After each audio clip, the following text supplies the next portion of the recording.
Salut les gars. Une étudiante en art utilise son traumatisme comme catalyseur pour ses créations et ses pulsions meurtrières. Pendant un cours de dessin, Noël remarque que son camarade, Luc, l'observe, ce qui la trouble profondément. Le soir venu, dans son logement étudiant, elle tente de peindre mais se laisse distraire par sa colocataire qui passe du temps avec un homme dans l'arrière-cour. Le lendemain, les travaux de Noël sont soumis au jugement de ses pairs, mais les critiques sont acerbes. Le professeur Rude souligne que sa technique est maîtrisée, mais que ses œuvres semblent bridées par une forme d'autocensure. Il lui suggère de se salir les mains pour libérer sa créativité. Plus tard, alors que la jeune femme dessine en solitaire sur le campus, elle aperçoit Luc entouré de ses amis. À sa grande surprise, il s'approche d'elle pour l'inviter à une fête le soir même. Noël accepte instantanément, transportée par l'idée de passer du temps avec celui pour qui elle a un béguin.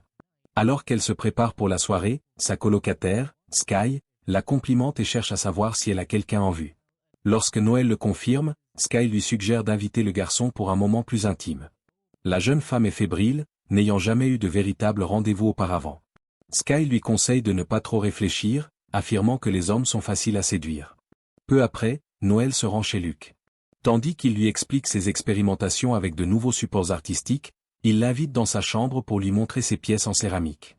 Soudainement, Luc lui fait des avances, il se montre beaucoup trop entreprenant, même lorsqu'elle commence à s'écarter.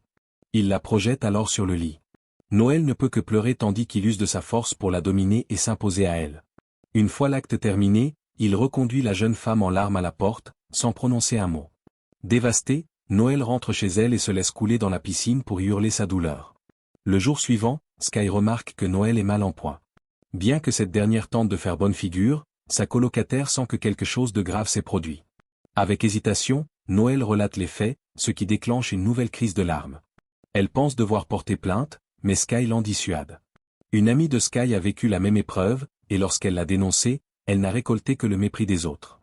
Elle assure Noël de son soutien mais lui conseille de ne pas laisser cet événement briser le reste de son existence. Suivant ce conseil, Noël retourne en cours comme si de rien n'était. Cependant, Luc arrive également en classe. Remarquant que la jeune femme est à cran, un autre étudiant, Shan, s'enquiert de son état, mais elle s'éclipse. Malgré l'avertissement de Sky, Noël finit par dénoncer les faits au conseiller d'orientation de l'école. Durant son témoignage, la conseillère lui demande si l'homme a réellement entendu son refus. Cette question sème le doute chez l'étudiante, et l'anxiété la plonge dans un état second. Submergée, elle s'enfuit mais reçoit immédiatement un message de Luc lui demandant de passer le voir. Après mûre réflexion, Noël se rend chez lui. Luc se plaint bruyamment du désordre laissé par la fête. En le voyant agir comme si rien ne s'était passé, la jeune femme exige des excuses. Pourtant, il persiste à dire qu'elle était consentante, ce qui lui vaut une gifle de la part de Noël. Furieux, il lui ordonne de partir avant de monter à l'étage. Noël le poursuit dans les escaliers, il la plaque alors contre le mur. Elle le repousse violemment, ce qui le fait basculer par-dessus la rambarde. Stupéfaite, Noël vérifie son état et découvre l'homme sans vie sur le sol. Ne sachant que faire, elle s'enfuit et tente de reprendre ses esprits chez elle. Cependant, la vision du cadavre de Luc déclenche un déclic chez elle, elle saisit un cadre au mur et le pulvérise. Elle utilise ensuite les bris de verre pour s'entailler la peau, fascinée par le flux de son propre sang. Le lendemain, la police enquête sur le décès de Luc, sous la direction du détective Kennedy. Ce dernier met rapidement la main sur le téléphone de la victime et découvre le dernier message envoyé à Noël. En classe, l'atmosphère est pesante suite à la mort de Luc, le professeur Rude annule le cours pour permettre aux étudiants de digérer la nouvelle. À sa sortie, Kennedy aborde Noël, qui admet s'être rendu chez Luc la veille, mais prétend être parti après avoir remarqué qu'il était sous l'emprise de substances. Satisfait, le détective lui remet sa carte au cas où elle se souviendrait d'un autre détail. Le soir même, Noël consulte un article sur la mort de Luc pour vérifier si des indices l'incriminent. Ce faisant, elle tombe sur un autre fait divers. 3 joueurs de football sont accusés d'avoir agressé une femme, une scène filmée dans une vidéo circulant sur le web. Elle visionne les images et découvre l'horreur de l'acte, ce qui ravive violemment son propre traumatisme. Le lendemain, Noël approche l'autre victime, Lindsay. Lorsqu'elle évoque l'incident, cette dernière s'esquive, refusant de déterrer son calvaire. Noël prétend alors travailler sur une thèse traitant de ses dossiers, mais Lindsay décline d'être le sujet de son étude. L'étudiante en art précise toutefois que ses sujets d'analyse sont les coupables, et non les victimes, étant elle-même passée par là. Cette révélation éveille l'intérêt de Lindsay, qui finit par livrer son témoignage à Noël dans un café. Elle avoue que si elle pouvait revenir en arrière, elle garderait le silence, car son entourage et ses amis ont colporté des rumeurs infâmes sur son compte. Lindsay fustige la manière dont, lors du procès, elle fut interrogée comme si elle était la suspecte. Noël lui certifie qu'elle a agi avec courage, mais la jeune femme n'est pas de cet avis puisque ses agresseurs sont toujours en liberté et s'apprête même à organiser une réception. Cette nuit-là, Noël rassemble ses idées tout en dessinant, hanté par le récit de Lindsay et sa propre expérience. Peu après, Noël assiste à un rassemblement du V des Balboa, un collectif de femmes luttant pour protéger les victimes d'agressions. Elle y rencontre la présidente, Jenna, et apprend que les assaillants de Lindsay ont échappé à la prison car leur visage n'était pas identifiable sur la vidéo, et qu'ils ont saboté la réputation de la victime. Le groupe énumère de nombreux cas tragiques où les agresseurs n'ont jamais été sanctionnés. Pour limiter ces drames, une femme suggère de distribuer du vernis à ongles qui change de teinte si une boisson est frelatée. Cependant, Noël affirme avec force qu'elle devrait se concentrer sur l'éducation des hommes pour qu'ils cessent de croire que ces actes sont acceptables. Jenna souligne qu'une telle évolution est peu probable et qu'elles doivent donc être parées à toute éventualité. Noël rétorque que de nombreux aspects de la vie quotidienne les empêchent d'être prêtes. Elle insiste sur le fait que l'administration devrait apprendre aux hommes à ne pas commettre d'actes illégaux plutôt que de conseiller aux femmes comment éviter de devenir une cible. Les autres membres répliquent que tous les hommes n'écouteront pas, et que leur seule option est de sensibiliser et d'apporter l'aide possible. Désappointée, Noël décide de prendre les choses en main. Elle se pomponne et s'incruste à la fête organisée par les agresseurs de Lindsay. Arborant un nouveau look et une perruque rose, elle attire l'attention de l'un d'eux, Mason. Elle le séduit, et il l'entraîne rapidement dans sa chambre où l'atmosphère devient électrique. Noël prend l'initiative, mais lorsqu'elle va chercher un verre pour Mason, elle y glisse subrepticement une substance. Mason perd alors ses facultés. Quand il tente de réclamer de l'eau, elle le force à boire davantage le contenu de la coupe, reproduisant ce qu'il avait infligé à Lindsay. Alors que l'homme lutte contre les effets de la drogue, Noël l'immobilise, provoquant son étouffement. Sa mission accomplie, elle déserte les lieux. De retour chez elle, elle se met à malmener ses toiles, suivant enfin les conseils de son professeur. Cette expérience cathartique la laisse habitée par une satisfaction profonde alors qu'elle contemple son nouveau tableau. Le lendemain matin, Sky trouve Noël rayonnante, profitant de leur piscine. Parallèlement, Kennedy enquête sur le trépas de Mason. Le reconnaissant grâce au dossier de Lindsay, il interroge l'autre suspect, Jeremiah. Plus tard, Noël expose son œuvre inédite, qui subjugue son professeur et ses camarades. Après les cours, la jeune femme surveille la maison de la fraternité, où les membres agissent comme si de rien n'était. Habitée par une assurance nouvelle, elle aborde Jeremiah dans les sanitaires et flirte avec lui. L'homme est immédiatement conquis et baisse sa garde. Noël saisit cette opportunité pour commencer à le passer à tabac, malgré les dizaines de personnes présentes juste derrière la porte.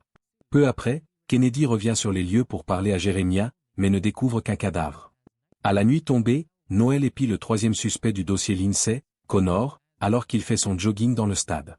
Lorsqu'il se rend aux douches, Noël s'avance vers lui, un marteau à la main. D'un mouvement sec, elle l'assomme. Cependant, Connor est toujours conscient et la fait trébucher, lui faisant lâcher son arme. Alors que Noël tente désespérément de récupérer le marteau, l'homme l'immobilise et commence à l'étrangler. Au prix d'un effort intense, elle parvient à reprendre son arme et assène un nouveau coup fatal à la tête de Connor. Rapidement, la nouvelle des décès en série se propage sur tout le campus. La police interroge certains membres de la fraternité et apprend que Mason était accompagné d'une femme à la perruque rose le soir de sa mort. Au milieu de ce tumulte, Noël se délecte de sa nouvelle inspiration et du style artistique qu'elle vient de découvrir. Finalement, un autre enquêteur aborde Lindsay. Exaspéré par le fait que le décès de ces hommes suscite plus d'intérêt que les crimes qu'ils ont commis contre elle, Lindsay suggère à la police de s'assurer que ces individus n'ont pas fait d'autres victimes, trop terrifiés pour signaler leur calvaire. Lors de la réunion du collectif V des Balboa, quelques femmes se sentent galvanisées par les événements, espérant que cela poussera les hommes à réfléchir à deux fois avant de s'en prendre à quelqu'un. Cependant, Jenna soutient que ces morts n'aideront pas les victimes à cicatriser. Elle leur rappelle que leur objectif est de soutenir les survivantes, et non de glorifier des tueurs. Une nuit, Noël passe du temps avec Shan, une compagnie qu'elle apprécie sincèrement. Noël finit par se pencher pour l'embrasser, et l'homme répond à ses avances. L'atmosphère s'intensifie entre eux, et Shan s'assure de son consentement avant d'aller plus loin. Lorsqu'elle acquiesce, le duo partage un moment d'intimité.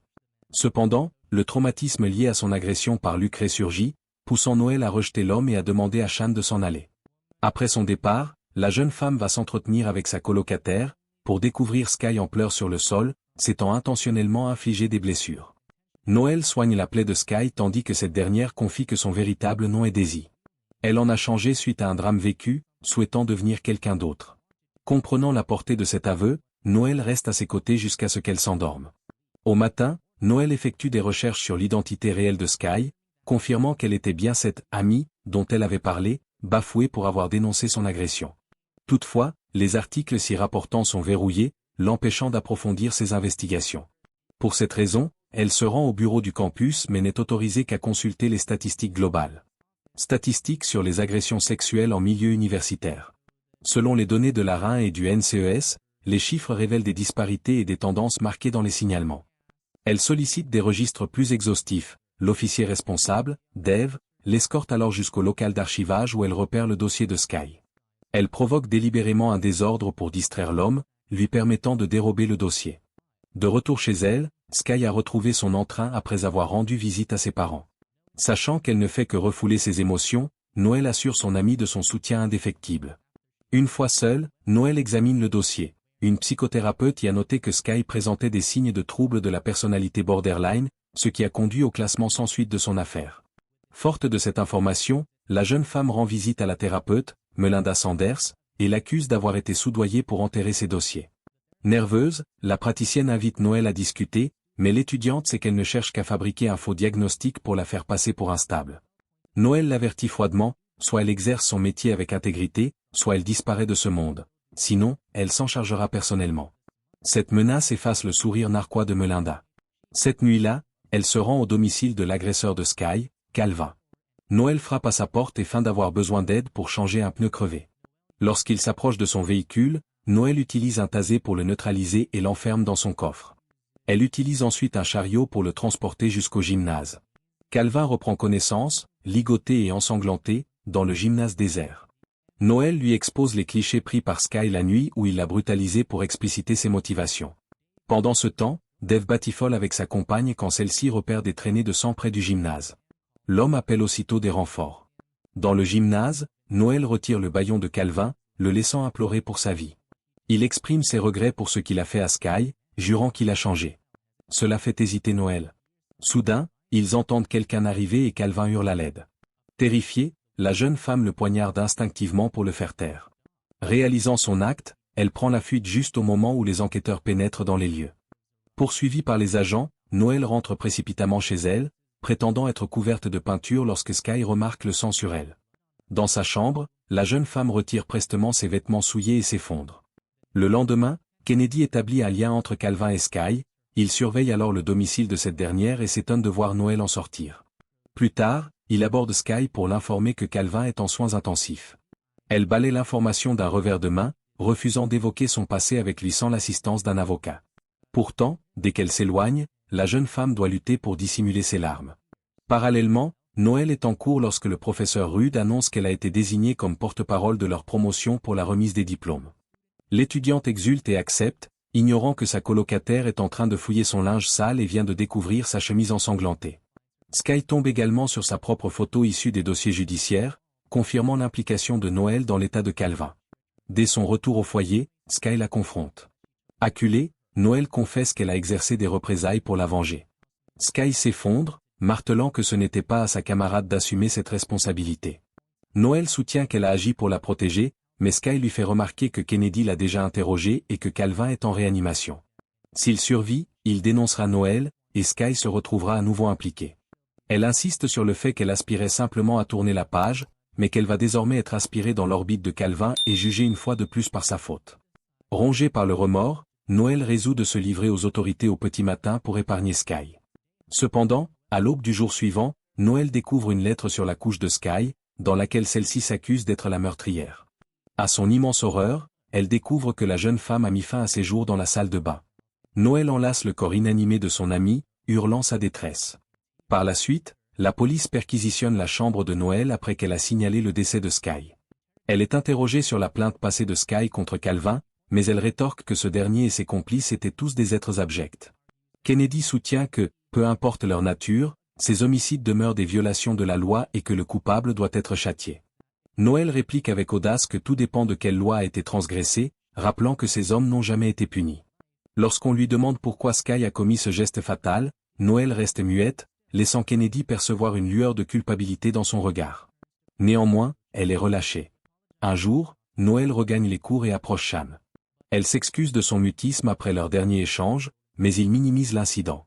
Au lieu de cela, il lui présente ses condoléances pour la perte de Sky. Bientôt, Noël rédige son discours de remise des diplômes, bien qu'elle peine à trouver ses mots. Une exposition est finalement organisée pour les étudiants en art où les créations de Noël récoltent des éloges, bien qu'elle ne puisse s'empêcher de se sentir tourmentée. De retour chez elle, elle incinère la lettre de Sky dans laquelle celle-ci s'accusait des meurtres, révélant qu'elle ne l'a jamais remise à la police. Le jour de la cérémonie, Noël prononce son discours, expliquant comment elle a perçu l'art comme un moyen d'immortaliser la beauté et de la préserver de la brutalité de l'existence. Au même moment, Calvin sort enfin du coma, et les forces de l'ordre se précipitent pour capturer celle qui l'a mutilée. Kennedy arrive avant que Noël n'achève son allocution. En l'apercevant, la jeune femme comprend instantanément ce qui l'attend. Elle conclut son discours en exhortant ses camarades non seulement à sauvegarder la beauté, mais aussi à exposer la vérité. Peu importe à quel point le monde devient inconfortable face à leur honnêteté, elle est convaincue que les choses s'amélioreront par la suite. Noël se dirige alors directement vers les policiers dès la fin de la cérémonie. « Salut les gars !» Une étudiante en art utilise son traumatisme comme catalyseur pour ses créations et ses pulsions meurtrières. Pendant un cours de dessin, Noël remarque que son camarade, Luc, l'observe, ce qui la trouble profondément. Le soir venu, dans son logement étudiant, elle tente de peindre mais se laisse distraire par sa colocataire qui passe du temps avec un homme dans l'arrière-cour. Le lendemain, les travaux de Noël sont soumis au jugement de ses pairs, mais les critiques sont acerbes. Le professeur Rude souligne que sa technique est maîtrisée, mais que ses œuvres semblent bridées par une forme d'autocensure. Il lui suggère de se salir les mains pour libérer sa créativité. Plus tard, alors que la jeune femme dessine en solitaire sur le campus, elle aperçoit Luc entouré de ses amis. À sa grande surprise, il s'approche d'elle pour l'inviter à une fête le soir même. Noël accepte instantanément, transportée par l'idée de passer du temps avec celui pour qui elle a un béguin. Alors qu'elle se prépare pour la soirée, sa colocataire, Sky, la complimente et cherche à savoir si elle a quelqu'un en vue. Lorsque Noël le confirme, Sky lui suggère d'inviter le garçon pour un moment plus intime. La jeune femme est fébrile, n'ayant jamais eu de véritable rendez-vous auparavant. Sky lui conseille de ne pas trop réfléchir, affirmant que les hommes sont faciles à séduire. Peu après, Noël se rend chez Luc.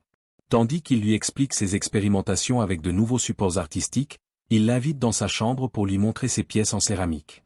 Soudainement, Luc lui fait des avances, il se montre beaucoup trop entreprenant, même lorsqu'elle commence à s'écarter. Il la projette alors sur le lit.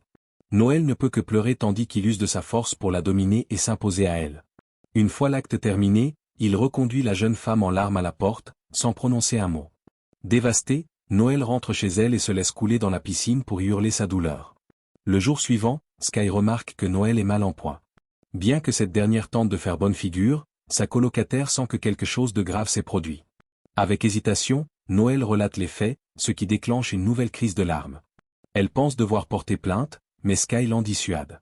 Une amie de Sky a vécu la même épreuve, et lorsqu'elle l'a dénoncée, elle n'a récolté que le mépris des autres. Elle assure Noël de son soutien mais lui conseille de ne pas laisser cet événement briser le reste de son existence. Suivant ce conseil, Noël retourne en cours comme si de rien n'était. Cependant, Luc arrive également en classe. Remarquant que la jeune femme est à cran, un autre étudiant, Shan, s'enquiert de son état, mais elle s'éclipse. Malgré l'avertissement de Sky, Noël finit par dénoncer les faits au conseiller d'orientation de l'école. Durant son témoignage, la conseillère lui demande si l'homme a réellement entendu son refus. Cette question sème le doute chez l'étudiante, et l'anxiété la plonge dans un état second. Submergée, elle s'enfuit mais reçoit immédiatement un message de Luc lui demandant de passer le voir. Après mûre réflexion, Noël se rend chez lui. Luc se plaint bruyamment du désordre laissé par la fête. En le voyant agir comme si rien ne s'était passé, la jeune femme exige des excuses. Pourtant, il persiste à dire qu'elle était consentante, ce qui lui vaut une gifle de la part de Noël. Furieux, il lui ordonne de partir avant de monter à l'étage. Noël le poursuit dans les escaliers, il la plaque alors contre le mur. Elle le repousse violemment, ce qui le fait basculer par-dessus la rambarde. Stupéfaite, Noël vérifie son état et découvre l'homme sans vie sur le sol. Ne sachant que faire, elle s'enfuit et tente de reprendre ses esprits chez elle. Cependant, la vision du cadavre de Luc déclenche un déclic chez elle, elle saisit un cadre au mur et le pulvérise. Elle utilise ensuite les bris de verre pour s'entailler la peau, fascinée par le flux de son propre sang. Le lendemain, la police enquête sur le décès de Luc, sous la direction du détective Kennedy. Ce dernier met rapidement la main sur le téléphone de la victime et découvre le dernier message envoyé à Noël. En classe, l'atmosphère est pesante suite à la mort de Luc, le professeur Rudd annule le cours pour permettre aux étudiants de digérer la nouvelle. À sa sortie, Kennedy aborde Noël, qui admet s'être rendu chez Luke la veille, mais prétend être parti après avoir remarqué qu'il était sous l'emprise de substances. Satisfait, le détective lui remet sa carte au cas où elle se souviendrait d'un autre détail. Le soir même, Noël consulte un article sur la mort de Luke pour vérifier si des indices l'incriminent. Ce faisant, elle tombe sur un autre fait divers. 3 joueurs de football sont accusés d'avoir agressé une femme, une scène filmée dans une vidéo circulant sur le web. Elle visionne les images et découvre l'horreur de l'acte, ce qui ravive violemment son propre traumatisme. Le lendemain, Noël approche l'autre victime, Lindsay. Lorsqu'elle évoque l'incident, cette dernière s'esquive, refusant de déterrer son calvaire. Noël prétend alors travailler sur une thèse traitant de ces dossiers, mais Lindsay décline d'être le sujet de son étude. L'étudiante en art précise toutefois que ces sujets d'analyse sont les coupables, et non les victimes, étant elle-même passée par là. Cette révélation éveille l'intérêt de Lindsay, qui finit par livrer son témoignage à Noël dans un café. Elle avoue que si elle pouvait revenir en arrière, elle garderait le silence, car son entourage et ses amis ont colporté des rumeurs infâmes sur son compte. Lindsay fustige la manière dont, lors du procès, elle fut interrogée comme si elle était la suspecte. Noël lui certifie qu'elle a agi avec courage, mais la jeune femme n'est pas de cet avis puisque ses agresseurs sont toujours en liberté et s'apprêtent même à organiser une réception. Cette nuit-là, Noël rassemble ses idées tout en dessinant, hanté par le récit de Lindsay et sa propre expérience. Peu après, Noël assiste à un rassemblement du V des Balboa, un collectif de femmes luttant pour protéger les victimes d'agressions. Elle y rencontre la présidente, Jenna, et apprend que les assaillants de Lindsay ont échappé à la prison car leur visage n'était pas identifiable sur la vidéo, et qu'ils ont saboté la réputation de la victime. Le groupe énumère de nombreux cas tragiques où les agresseurs n'ont jamais été sanctionnés. Pour limiter ces drames, une femme suggère de distribuer du vernis à ongles qui change de teinte si une boisson est frelatée. Cependant, Noël affirme avec force qu'elle devrait se concentrer sur l'éducation des hommes pour qu'ils cessent de croire que ces actes sont acceptables. Jenna souligne qu'une telle évolution est peu probable et qu'elles doivent donc être parées à toute éventualité. Noël rétorque que de nombreux aspects de la vie quotidienne les empêchent d'être prêtes. Elle insiste sur le fait que l'administration devrait apprendre aux hommes à ne pas commettre d'actes illégaux plutôt que de conseiller aux femmes comment éviter de devenir une cible. Les autres membres répliquent que tous les hommes n'écouteront pas, et que leur seule option est de sensibiliser et d'apporter l'aide possible. Désappointée, Noël décide de prendre les choses en main. Elle se pomponne et s'incruste à la fête organisée par les agresseurs de Lindsay. Arborant un nouveau look et une perruque rose, elle attire l'attention de l'un d'eux, Mason. Elle le séduit, et il l'entraîne rapidement dans sa chambre où l'atmosphère devient électrique. Noël prend l'initiative, mais lorsqu'elle va chercher un verre pour Mason, elle y glisse subrepticement une substance.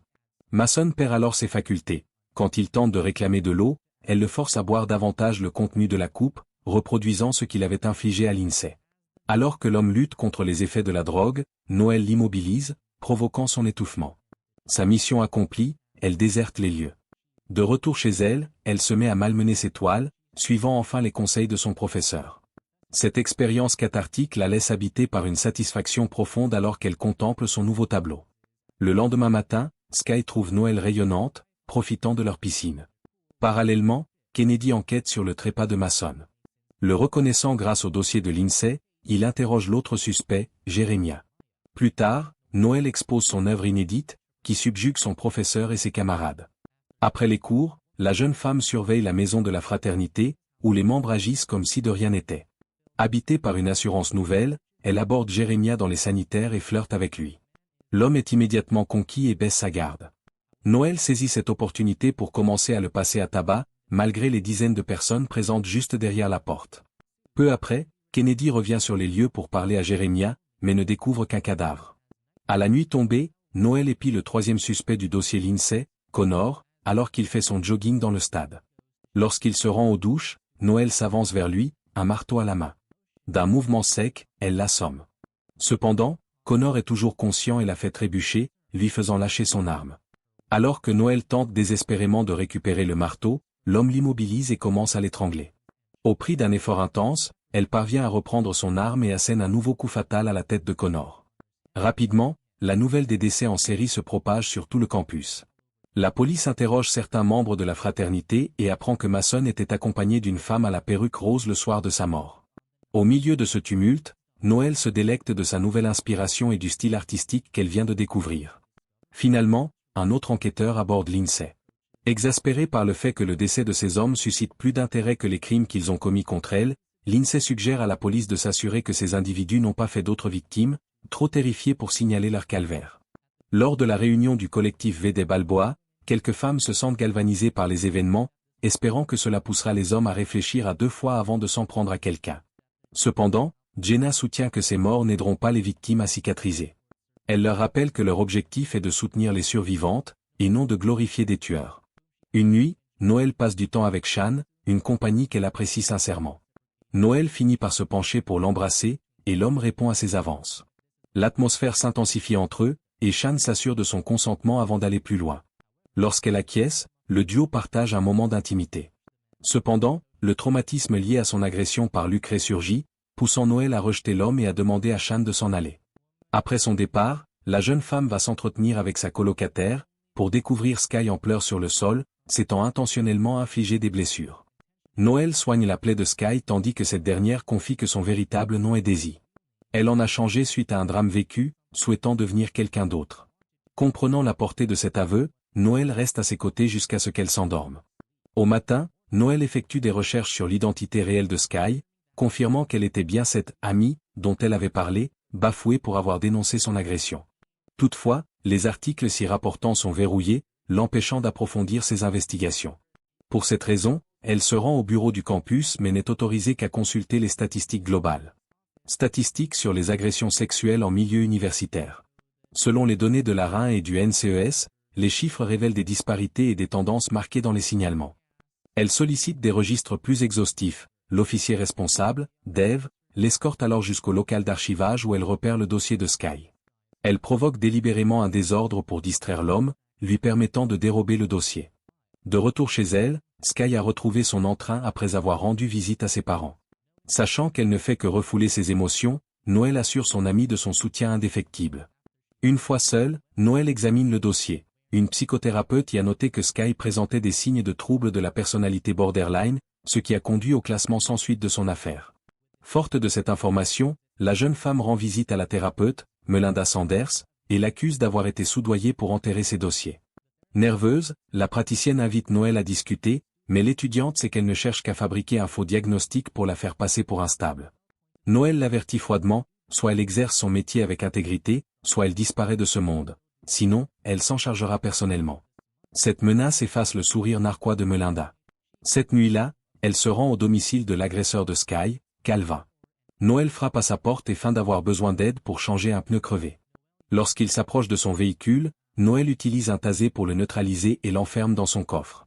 Elle utilise ensuite un chariot pour le transporter jusqu'au gymnase. Calvin reprend connaissance, ligoté et ensanglanté, dans le gymnase désert. Noël lui expose les clichés pris par Sky la nuit où il l'a brutalisé pour expliciter ses motivations. Pendant ce temps, Dave batifole avec sa compagne quand celle-ci repère des traînées de sang près du gymnase. L'homme appelle aussitôt des renforts. Dans le gymnase, Noël retire le bâillon de Calvin, le laissant implorer pour sa vie. Il exprime ses regrets pour ce qu'il a fait à Sky, jurant qu'il a changé. Cela fait hésiter Noël. Soudain, ils entendent quelqu'un arriver et Calvin hurle à l'aide.